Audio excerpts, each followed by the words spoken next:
اللہ قیامت کے دن سب سے پہلا سوال بندوں سے یہ پوچھے گا مجھ سے ملنے کو جی چاہتا تھا؟ کریم فرماتے رب بندوں سے فرمائے گا مجھ سے ملنے کو جی چاہتا تھا؟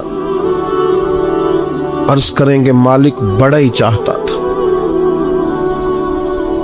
اب وہ کریم ہے نا، دریائے رحمت جوش پہ ہے، تو حضور فرماتے ہیں دوسرا سوال رب فرمائے گا یہ تمہارا مجھ سے ملنے کو کیوں جی چاہتا تھا؟ یہ کیوں جی چاہتا تھا بھلا مجھ سے ملنے کو؟ یہ انداز دیکھیے۔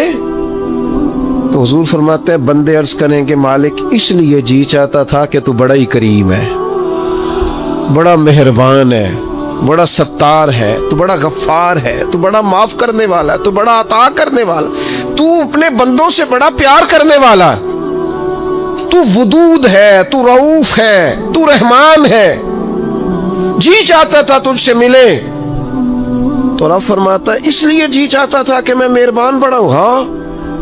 تو کریم فرمائے گا جاؤ پھر فرشتوں گواہ ہو جاؤ، میں نے ان سب کے لیے جنت کا فیصلہ فرما دی۔ اللہ فرماتے تم کیا سمجھتے ہو تمہیں بیکار پیدا کیا ہے؟ انسان کو اللہ نے بیکار نہیں بنایا۔ پہلی بات تو یہ سمجھ میں آ گئی کہ آیا کہاں سے ہے، بنایا کس نے ہے، بھیجا کس نے ہے، اور پھر بھیجنے والا کہتا ہے میں نے بیکار، ایک ذرہ بھی اللہ نے بیکار نہیں بنایا۔ ادھر دیکھو میری طرف دوستو، اس آدمی کو آپ سمجھتے ہیں نا بالکل مجذوب ہے، بالکل اس کی زبان سے رطوبت نکلتی ہے اور آنکھوں سے پانی نکلتا ہے اور ہاتھ پکڑ کر سڑک پار کرانا پڑتی ہے، اور جس کو تم سمجھتے ہو نا کہ اس کو تو گھر کا ایڈریس بھی نہیں آتا، اس کی پشت پر اس کا پتہ لکھا ہے، جسے تم خیال کرتے ہو نا یہ بالکل ضعیف ہے، کمزور ہے، اٹھ نہیں سکتا، چل نہیں سکتا، قرآن مجید کی آیت کہتی ہے کہ بندہ بیکار وہ بھی نہیں ہے، تو وہ تو بالکل کسی کام نہیں، وہ تو گھر والے بھی لوگ اس کا مذاق اڑاتے ہیں، کوئی اہمیت نہیں، کوئی پوچھتا نہیں۔ تو یہ کیا ہے؟ پڑھو نا مشکات شریف، اللہ کے پیارے حبیب علیہ السلام نے فرمایا یہ جو تمہیں رزق دیا جاتا ہے نا، اور یہ جو تم پر بارشیں برسائی جاتی ہے، یہ تمہارے ضعیف لوگوں کی برکت سے دیا جاتا۔ میں کسی شخص سے بیزار نہیں ہو سکتا کیونکہ ایک ذرہ بھی تو بیکار نہیں ہو سکتا، ایک ذرہ بھی تو بیکار نہیں۔ مجھے ایک دوست کی بات نہیں بھولتی، ان کے بیٹے نے آ کے کہا مجھ سے، کہنے لگی ابا جنوں آکھو بڑا دے لیا رشتہ دارانو تے بڑا وانڈ لیا، او کڑا کو نہ نیکی کر دینے سما سیڈ تے ہو کے غیبتاں کر دینے، آنکھوں نے ان بس کرن۔ اور وہ تھوڑے تھوڑے نالاں بھی تھے، چند باتیں اس نے اس طرح کی بتائیں جو واقعہ شکایت والی تھی، تو میں نے ان بزرگوں سے کہا میں کہ پاجی منڈا بھی پریشان ہے، کر دے بھی تو چھڑو، سادہ بندہ انپڑھ آدمی محنت مزدوری، اتنی پتے کی بات کی؟ کہنے لگا حضرت صاحب پتہ نہیں اللہ کدے صدقے پہ دیندا ہے۔ تو مجھے یہ حدیث یاد آئی مشکات شریف کی، حضور فرمانے لگے اللہ تمہارے کمزوروں کی برکت سے تمہیں عطا کرتا ہے۔ کس کی وجہ سے اللہ تمہیں دیتا ہے؟ ضعیفوں کی وجہ سے۔ ایک تو کسی چیز کو بھی اللہ تعالیٰ نے بیکار پیدا پھر کس لیے پیدا کیا؟ مقصد حیات کیا ہے اس کو آپ نے سمجھنا ہے۔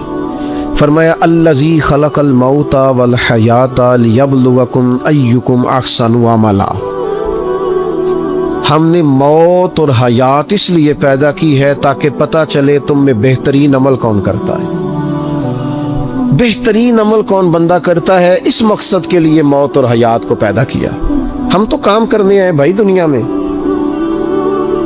کام کرنے آئے۔ یہ جو لوگ ویلے بیٹھے ہیں نا، صبح سے شام تک موبائلیں چلا رہے ہیں، آرام کر رہے ہیں، کھانے کھا رہے ہیں، آ رہے ہیں جا رہے ہیں، یہ لوگ اس مقصد حیات سے غافل ہیں جس مقصد کے لیے بھیجے گئے۔ قرآن مجید کہتا ہے تمہیں اچھے اعمال کے لیے دنیا میں بھیجا ہے، اس مقصد کو تم سمجھو، کوئی خیر کا کام زندگی میں کرو، کوئی خیر کا کام۔ یہ جو مسجد کا خادم ہوتا ہے نا، اس کے پاس مسجد کی چابیاں ہوتی ہیں، اور مسجد کے خدام اکثر پڑھے لکھے نہیں ہوتے، کم پڑھے لکھے ہوتے ہیں، لہذا یہ ڈیوٹی کرتے ہیں۔ مسجد میں صفائی کرتے ہیں, جھاڑو دیتے ہیں, ڈیوٹیاں کرتے ہیں, لیکن میں آپ سے عرض کروں, بن سنور کے امام صاحب آئے, جناب پگڑی باندھی ہے, جبہ پہنا ہے, آ کے وہ سج گئے, سنور گئے, آ کے یوں بیٹھ گئے وہ, لیکن ان امام صاحب کو ان کی بھی بڑی شان ہے, جو نمازی مسجد میں سجدہ کریں گے ان کی بھی بڑی شان ہے, لیکن اس بندے کا مرتبہ آپ سمجھتے ہیں جو سب سے پہلے آیا ہے, جس نے آ کے جھاڑو دیا ہے. کہہ لوں میں ایک جملہ, کہہ لوں میں ایک جملہ, ایک بات کہہ لوں وہ والی کہ نبی کریم علیہ الصلوۃ والسلام نے کنجیاں ساری سیدنا بلال کو دے دی تھی,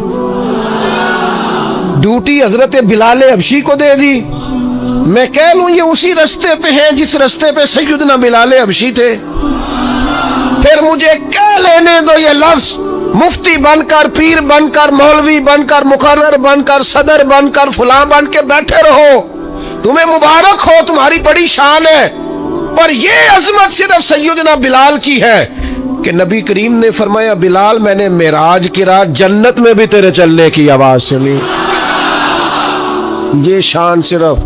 پھر مجھے کہہ لینے دو قمر اچھا ہے فلک پہ نہ ہلال اچھا ہے, تیری نظر گر بینا ہو تو دونوں سے بلال اچھا ہے.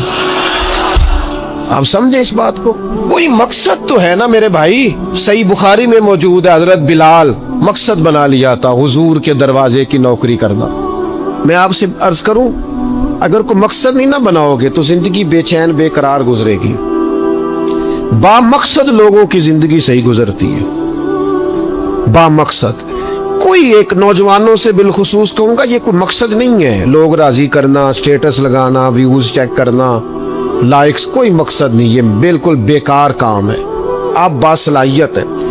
کچھ نوجوانوں کا میں دیکھتا ہوں, مجھے ایسے لگتا ہے یہ نوجوان ایسے ملک اور ملت کو چلا سکتا ہے کہ کوئی مقصد نہیں ملا, کوئی کام نہیں ہے کرنے, کوئی ڈیوٹی نہیں اپنے ذمے لی. آنا ہے, جانا ہے, بیٹھنا ہے, خوش گپیاں ہیں, تبصرے ہیں, یہ کوئی کام نہیں. آپ کا کوئی مقصد حیات ہو, آپ کوئی ڈیوٹی کریں, کوئی کام کریں, کوئی خدمت ہو جو آپ کریں, آپ محسوس کریں گے کہ کچھ برکت ہو گئی ہے. لیکن اگر محمل وقت گزارو گے بیکار ہو جاؤ گے, زنگ لگ جاتا ہے صلاحیتوں کو. میں خود کئی دفعہ اپنے آپ پہ غصہ کرتا ہوں کہ یار یہ 20 منٹ ایسے ہی وقت ضائع ہو گیا. اور پھر ایک اور بات بھی, اس میں عمر کا بھی کوئی لینا دینا نہیں. امام رازی نے لکھا ہے ایک صحابی کے بارے میں حضور نے فرمایا کہ تیرا تھوڑا وقت رہ گیا دنیا سے جانے کا. ظاہر ہے بوڑھے آدمی تھے, یا رسول اللہ پھر مجھے بتائیں کیا کروں؟ تو فرمایا ادھر سے صحیفے اٹھا کے لا, تجھے قرآن پڑھانا شروع کروں, پڑھتا پڑھاتا دنیا سے چلا جا. انہوں نے نہیں کہا یہ عمر نہیں, آپ کے پاس مہینہ ہے, سال ہے, 20 سال ہے, جتنا بھی ٹائم ہے, آج سے کوئی کام شروع کر دیں, کوئی ڈیوٹی کریں. آپ یقین کریں کوئی کام اگر ہم اپنے ذمے لے لیں گے تو ہمارے لیے جینا آسان ہو جائے گا, ہمارے لیے جینا آسان ہو جائے گا. ڈیوٹی لے لیں کوئی, اس کو کریں. اب ہوگا کیا جب آپ اس مقصد کے لیے نکلیں گے نا, تو پھر مشکلات بھی آئیں گی, پھر حالات ہمیشہ ایک جیسے نہیں رہتے, تو اللہ آزمائے گا بھی اس رستے میں. وَلَنَبْلُوَنَّكُمْ بِشَيْءٍ مِّنَ الْخَوْفِ وَالْجُوعِ وَنَقْصٍ مِّنَ الْأَمْوَالِ وَالْأَنفُسِ وَالثَّمَرَاتِ وَبَشِّرِ الصَّابِرِينَ. پھر انسان کو آزمایا بھی جائے گا, اب مشکلات بھی آئیں گی. تو یہ مشکلات زندگی کا حسن ہے.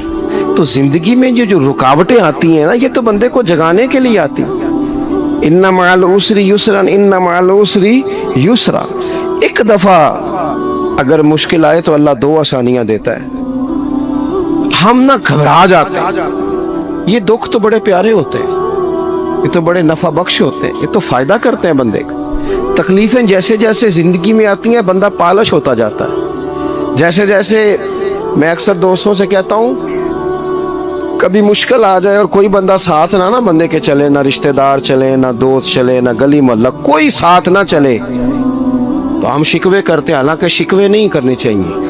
اگر یہ ساتھ نہ کوئی بھی چلے تو بندے کو اکیلے لڑنے کا حوصلہ نصیب ہو جاتا ہے, اسے پھر ہمت مل جاتی ہے کہ یہ سفر میں نے اکیلے طے کرنا ہے.